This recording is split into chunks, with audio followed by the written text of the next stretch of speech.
And this is CNN.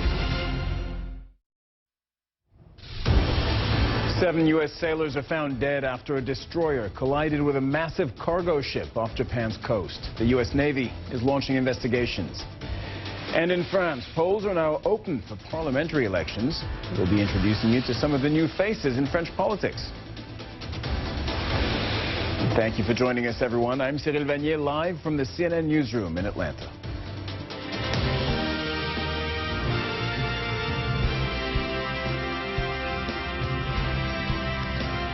We have breaking news this hour out of Japan. Search and rescue efforts are over after an American warship collided with a merchant vessel on Saturday. A U.S. Navy official tells CNN that 7 sailors reported missing from the USS Fitzgerald are dead. But at a news conference, the commander of the U.S. 7th Fleet declined to confirm that number. The bodies were reportedly discovered in the flooded berthing compartments of the ship. The collision occurred near Yokosuka, and the Navy is promising an investigation to find out the circumstances of the collision. Alexandra Field was at the news conference. She's with us from Yokosuka. Alexandra, what more did we learn? Well, Cyril, the ship is back at the port now. It is just behind me. The damage is severe, and we're told it's much worse than what meets the eye. You can see the damage on the other side of the ship, on the starboard side. That's the side that was hit so hard by that container ship, about 3 times the size of this U.S. warship. But the commander of the 7th Fleet is saying that the most extensive damage is actually below the waterline. He's talking about the flooded compartments, particularly those sleeping compartments. It's where about 116 sailors can sleep for the night. It's also the spot where divers went in and swam through those flooded compartments to find the sailors who had been reported missing since the time of this crash more than a day ago. And just a short while ago, we did hear from the commander of the 7th Fleet. He's talking about what he has learned about what those final moments were like on board as this ship was taking on water. Is there anything that you can share about the circumstances that those sailors were facing in those moments down in those berthing areas? Do we know if these sailors were awake at the time of the collision, if they were awake afterward, if they tried to escape? And also, if you could just very briefly give us the mechanics of this crash. Are we talking about a T-bone, a side swiping? Were there any calls for help in advance or any efforts to maneuver to avoid a collision from either vehicle? Thanks for your comments there. So it was at 2:20 in the morning. We do have watch teams that are awake throughout the night, but a significant part of the crew was sleeping.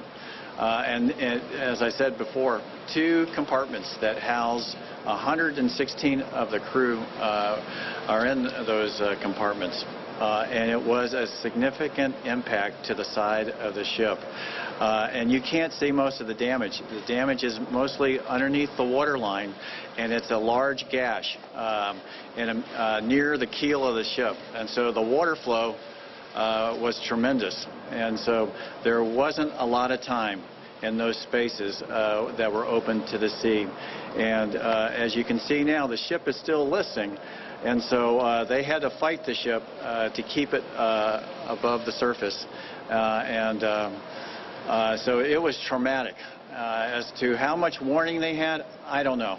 That's going to be found out during the investigation. But it was a significant impact that the crew had to fight very hard to keep the ship afloat.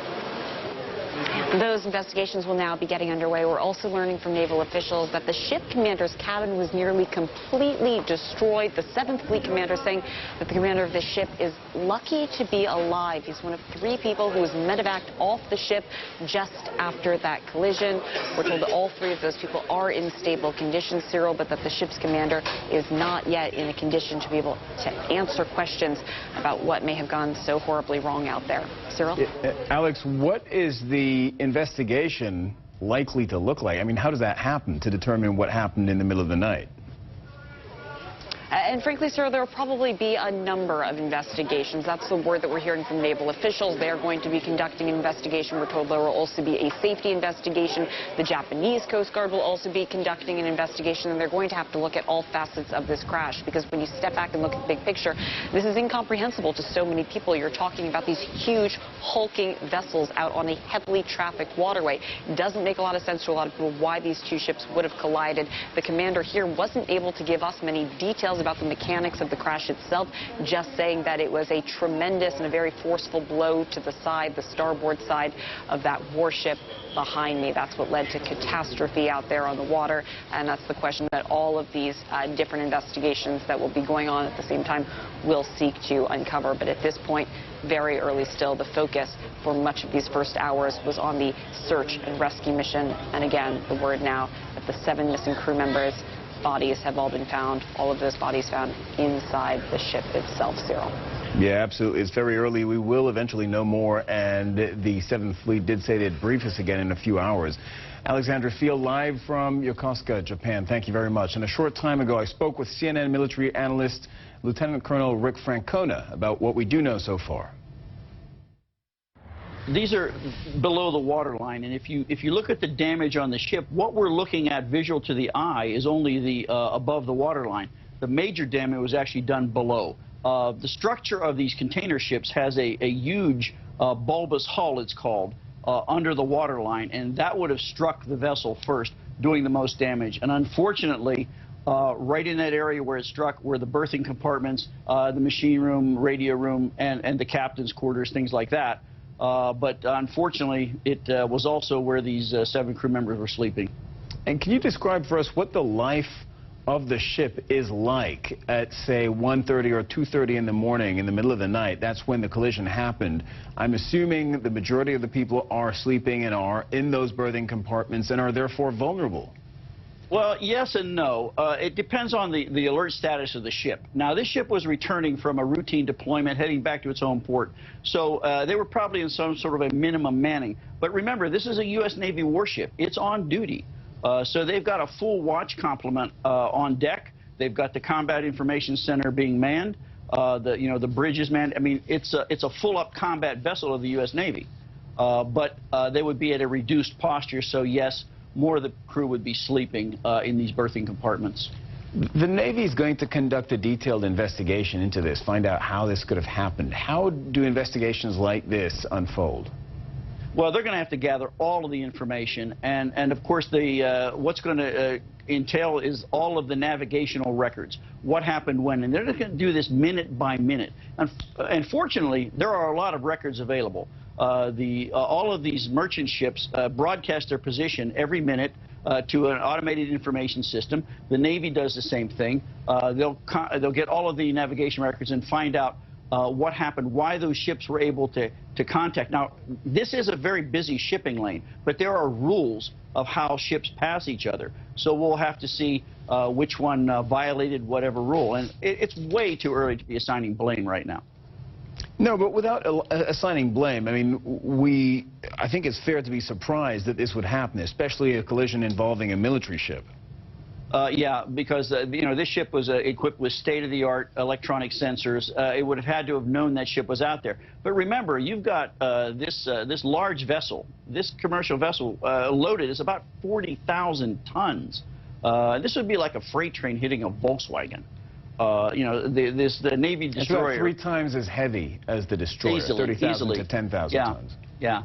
And, so we have to figure out what happened, and of course this happened in the dead of night, so there will be a lot of investigation. This is not going to be over soon. Everybody wants to know what happened. They want to know now. This is going to be months in the making. But, this is the second incident in the wider region in a month. In May, last month, the USS Lake Champlain was struck by a South Korean fishing boat off the Korean peninsula. Does that raise questions for you that those 2 incidents would occur back to back? Actually, I would divorce the 2. Fishing vessels, operate under a different set of rules. They don't actually always operate in the shipping lanes. These 2 vessels were operating in designated shipping lanes where there are very strict rules of passing. So we'll have to see what actually happened. It's too early to really speculate. Let's go on to France now, where polls have just opened for the second round of voting in the parliamentary elections. We've got live pictures. We've seen those before a couple of times over the last few weeks. 2 rounds of voting in the presidential election, now the parliamentary election. And the party of French President Emmanuel Macron that was founded just about a year ago, but La République En Marche, could win a historic majority in parliament. And that could help, of course, Mr. Macron push his ambitious social and economic reforms. The French president promised to overhaul politics during the campaign, and many of the candidates running under the Macron banner for these elections are total newcomers. Melissa Bell met the newbies who are poised to make their debut as lawmakers. Cédric Villani was known as an award-winning mathematician. Now he's campaigning as part of Emmanuel Macron's movement to become a member of parliament. Bonjour. Villani is one of 525 candidates standing for Macron's movement. About half are new to politics and, like Villani, hope to bring to parliament more than just their ambition.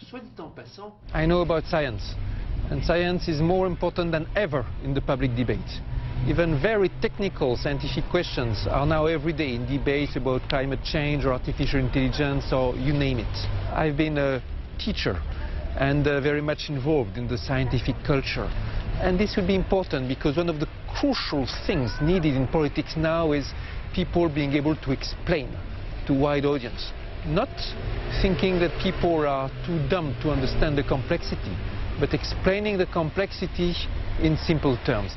Jean-Michel Fauvergue hopes to bring another set of skills to Parliament.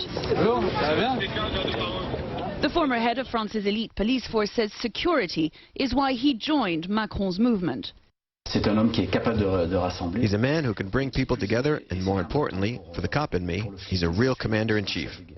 Another candidate is Marie Sarah. The former bullfighter says she's simply taking to another arena the determination she's shown in the bullring. Polls suggest she's on course to beat the far-right incumbent. There is an extraordinary movement which is happening in France, with a real renewal of the political class. If I can be a part of that, then I will be very proud.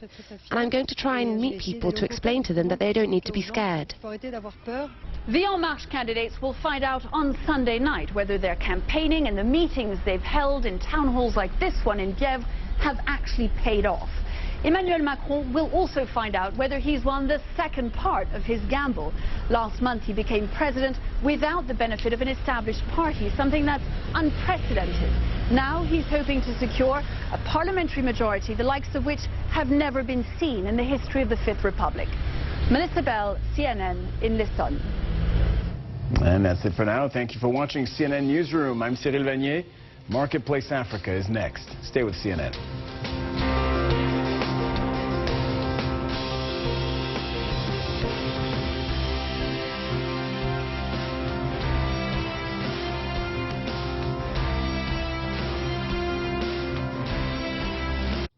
New York University Abu Dhabi is a research university with a fully integrated liberal arts and sciences college. So our students come from 110 countries and speak over 100 languages.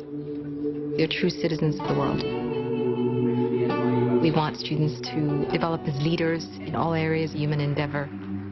It's an amazing campus. The students sort of bring it to life. The facilities are state-of-the-art, whether it's our theaters or our science labs. We prepare our students by exposing them to various cultures, beliefs, and attitudes. This enables them to understand other people and their points of view. Abu Dhabi has traded via the sea for many, many years, not only in goods and knowledge, and there's always been an exchange of ideas and people. And this is something that we're very familiar and comfortable with. It actually positions us as one of the key cities of the future. Today, political anger becomes political violence. Can the two sides, Democrats and Republicans, ever reconcile? What can America learn from places like Northern Ireland? Fareed Zakaria, GPS, today on CNN. South Africa is one of the strongest economies and most attractive business environments in Africa. MKP South Africa can help turn your vision into a reality, creating successful partnerships with valued clients throughout the construction investment period. For housing development, hospital construction, road and infrastructure projects, project funding, and hotel and lodge complexes. MKP South Africa, your construction investment partners. I'm Jemana Karachi in Oman, and this is CNN. The Dangote Group stands at the forefront of African enterprise, with substantial investments that will propel the continent towards greater prosperity. Dangote, for an empowered Africa.